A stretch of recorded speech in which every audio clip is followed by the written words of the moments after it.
Last radio call sounded really brilliant, to the point where I was happy to rent it. I paid to rent it on Prime rather than watching it for free on a streaming service because I couldn't find it anywhere else. And when I pay for films, rather than watching them on Netflix or Prime or whatever, I really need it to be good. And unfortunately, this was pretty terrible. This was released in 2020. It's written and directed by Isaac Rodriguez, and it stars Sarah Froelich as our protagonist, Sarah. And the concept sounds amazing, and the opening scene was brilliant. And then it went downhill from there. I won't spoil it just in case you do decide to watch it, but I can't recommend it because it was very poorly executed. Sarah is investigating the disappearance of her husband. Her husband was a police officer. He went missing while searching for something in this abandoned hospital.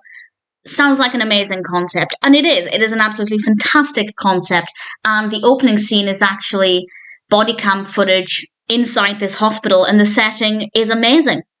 And then the film is basically a mockumentary of Sarah talking with people who might have some information and trying to dig a little bit deeper into this, and it is so dull. All of the characters are tremendously boring. The story is very poorly executed. There is nothing about it that I personally found to be interesting.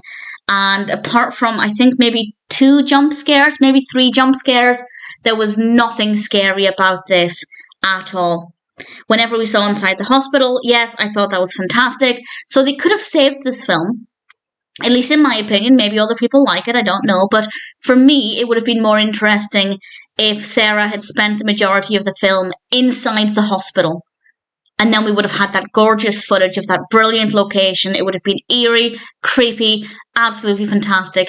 And instead, she just spent the time running around talking to people, and it's dull. So it could have been great if they'd taken a different direction with it, because I think that hospital setting, the abandoned hospitals are so fantastic for horror films, because they are, hospitals in general are really unsettling places. And obviously they're there to heal people and help people, but I think most people will agree that it just feels unsettling to be in a hospital. It's not a very happy place to be, put it that way. And then when you have the horror element and the uncertainty, it can be fantastic in horror films.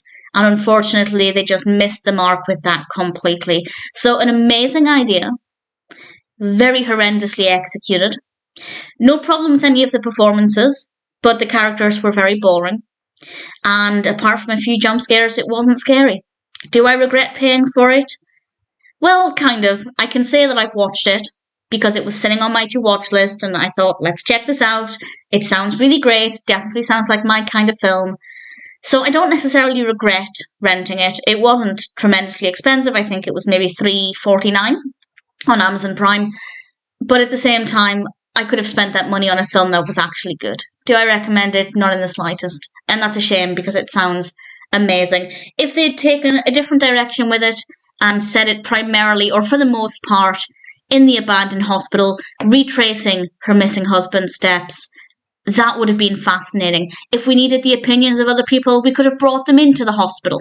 We could have made them part of the investigation that way. So there are ways that this could have been a really fabulous film. But instead, what we got was just over an hour of boredom. And I'm really disappointed because Last Radio Call really sounded like something quite incredible.